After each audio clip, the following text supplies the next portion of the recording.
சிலருடைய ஜாதகத்தில் பார்த்தீங்கன்னா, ரொம்ப சாதாரணமான ஒரு ஃபேமிலியில் பிறந்திருப்பாங்க.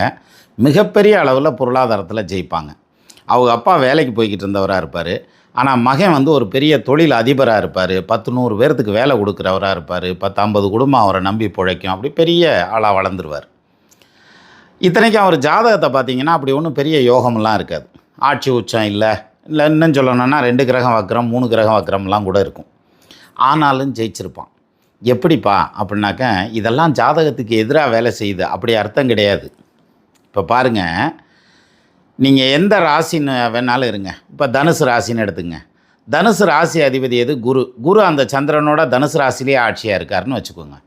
சிம்ம ராசின்னு வச்சுக்கிடுவோம். சூரியனும் அதே சிம்ம ராசியில் இருக்கார். ரிஷப ராசின்னு வச்சுக்கிடுவோம். ரிஷப ராசியில் சுக்கிரனும் அங்கேயே ஆட்சியாக இருக்கார் அப்படின்னு வச்சுக்கோம். அப்போது எந்த ராசியோ அந்த ராசி அதிபதி அங்கேயே ஆட்சியாகி சந்திரனோட சேர்ந்துச்சுன்னா அது ராஜயோகம் சார். இந்த யோகம் இருந்ததுன்னா அவனுக்கு வேறு எந்த யோகம் இருந்தாலும் இல்லாட்டினாலும் அவன் வாழ்க்கையில் ஜெயிச்சிருவான். ஈவன் தோஷம் இருந்தால் கூட ஜெயிப்பான் சார்.